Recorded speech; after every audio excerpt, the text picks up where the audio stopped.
Welcome to School Safety Talks, the podcast where we explore the critical issues surrounding school safety, leadership, and the value of human life.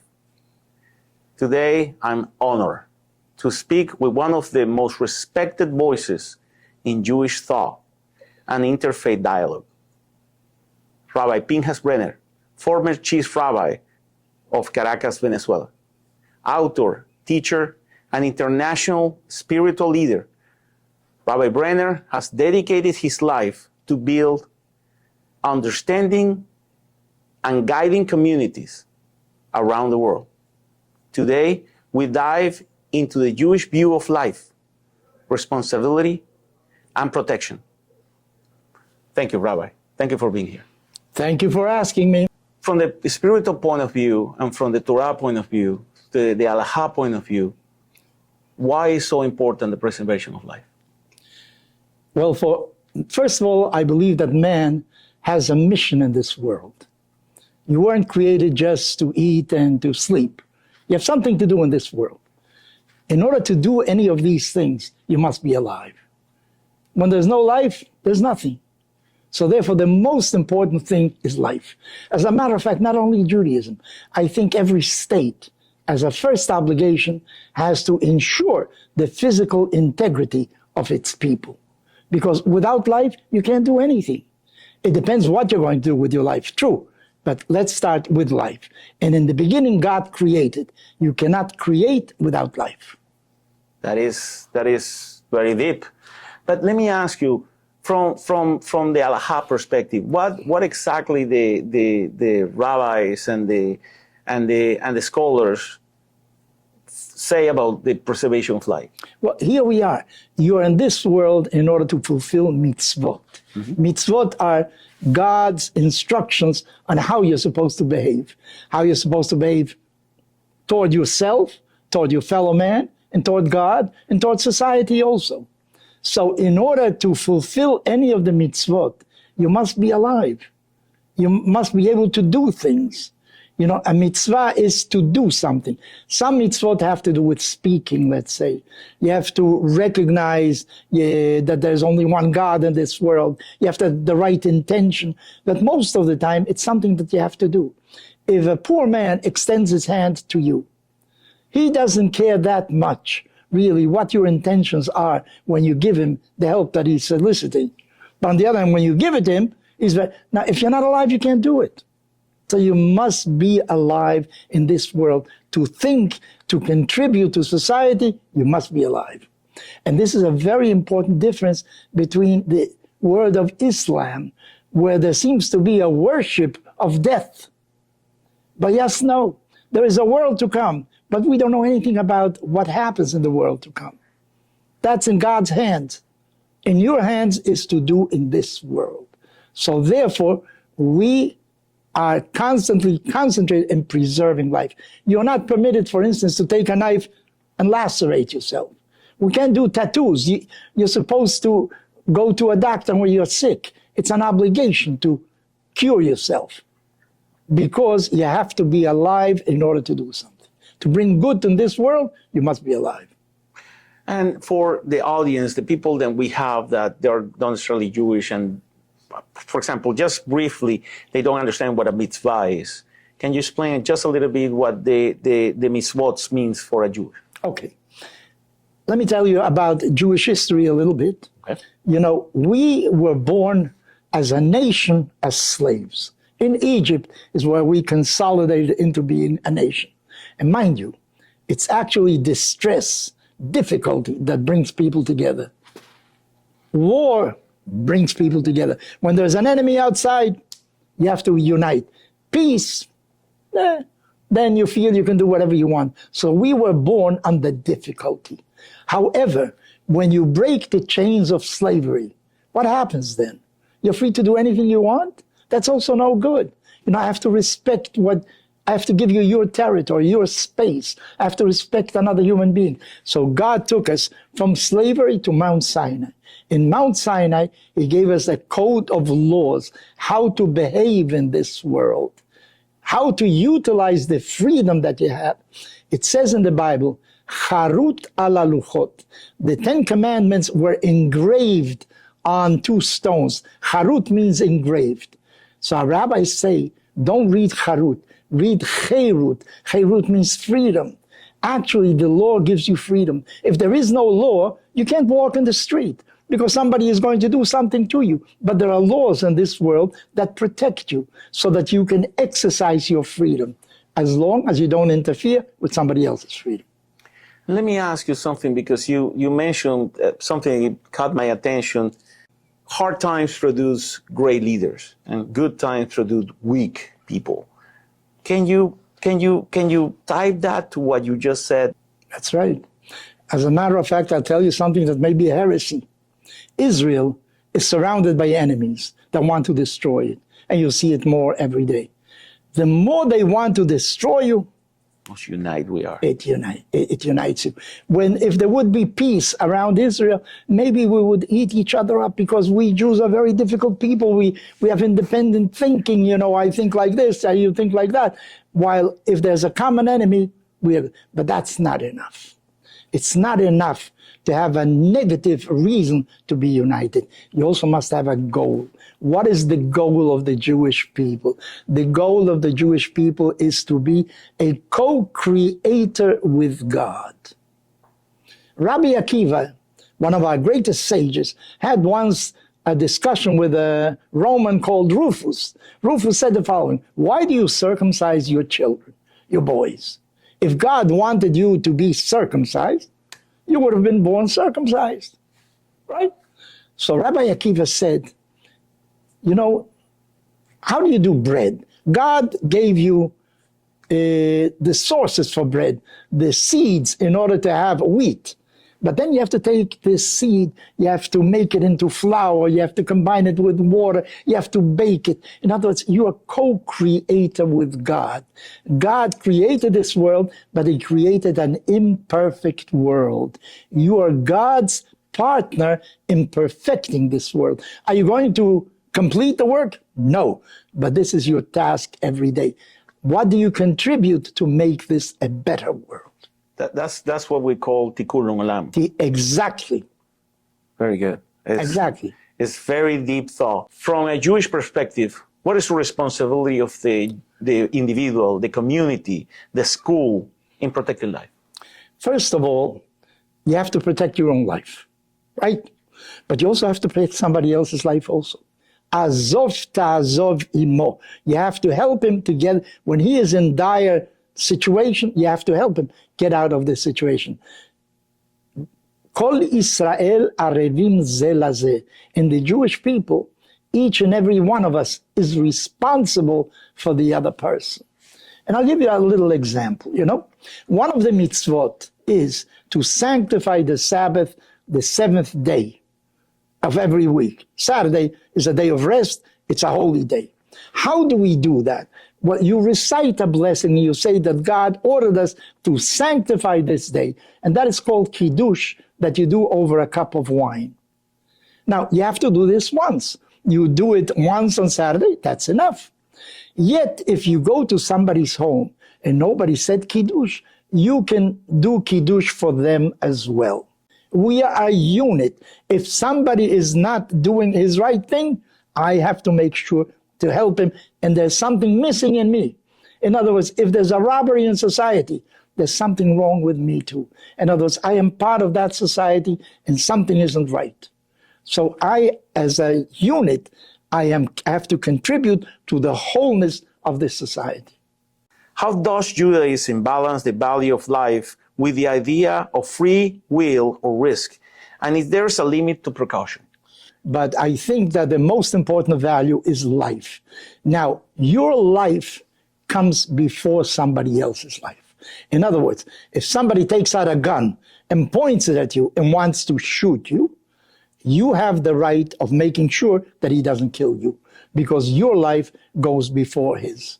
But you're not allowed to go and kill anybody just like that. If somebody's trying to steal and you go and kill it, that's not right. You're not allowed to take a life. The only time you can take a life without there being a court of justice is if your own life is being threatened by somebody. What about if the life of somebody else? And I give you an example. Yes. If it's the life of somebody else, and I give you an example. Let's say I'm in a school, and I always said this: I will die for my kids, All right. and I will kill for my kids. And when I'm protecting a school, those are my kids. Okay. Nobody mess with my kids. Very so good. if somebody goes to kill my kids, Okay. I feel then my obligation is to kill him first. Okay, very good. There is a law called rodef. Rodef means to persecute, to run after somebody. Actually, if you see somebody running after somebody else with a knife with the intention of killing him, it's your duty to prevent an assassination. There is no reason why a person can go and kill somebody unless he's being threatened himself. But if somebody is running away, he's not threatening anybody. And the one that is running after him with the intention of killing, he is a killer. You have to protect the innocent person and kill the other one. Maybe the other one isn't innocent. No matter what he did, there's no reason, no right for another person to go and kill somebody, no matter what he did. If he committed murder, let a court of justice, let him go before a court of justice. They will take care of him. But you cannot take the law in your own hands. And that is called the halakha of rodef. And a very interesting question once a rabbi posed, it was very difficult to answer, you know. Right now, I think President Trump wants to once again revive Alcatraz. Yeah. Oh, okay. So the story goes that a prisoner from Alcatraz is swimming away toward a boat that is far away, and he's swimming. And the guards from Alcatraz try to shoot him. But the people in the boat realize that if this man gets to the boat, they will kill, and maybe they will kill one of them also. So this man that is swimming toward them is like a threat to their own life because people are shooting at him. Are you allowed to shoot this guy that is coming toward you? He's trying to save himself, but he becomes as a rodef. Another example. A woman is about to give birth. And, you know, nowadays, I think these are rare cases. The fetus threatens the life of the mother. Mm-hmm. So the fetus becomes like a rodef. She's trying to kill the mother. But are you allowed to kill this fetus? Can you take this fetus out?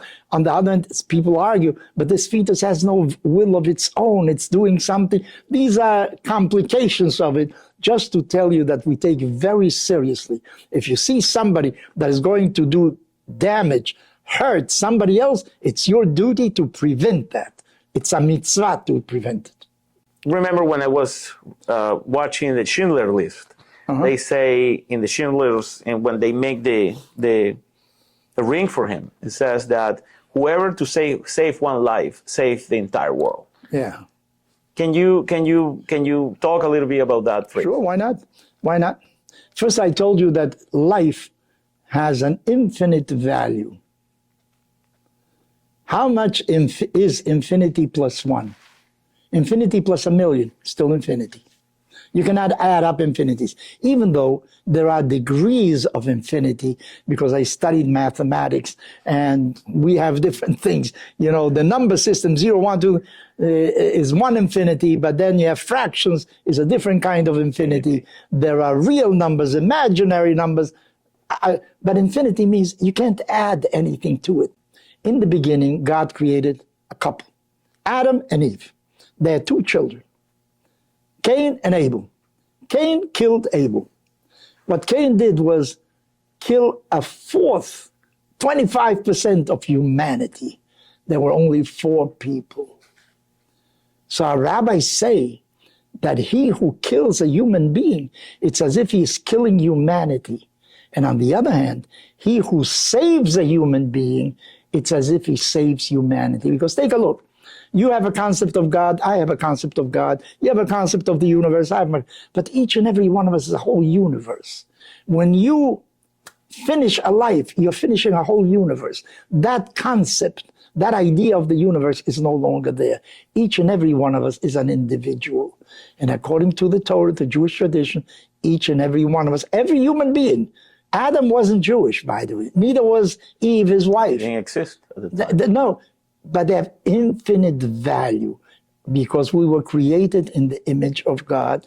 So the worst thing you can do is extinguish a life. When you extinguish a life, you're extinguishing a universe, actually. Thank you very much, Rabbi. There being this, your knowledge and your wisdom is absolutely amazing. Now, let me, just to finalize, one last question, and this is have to be with what we do.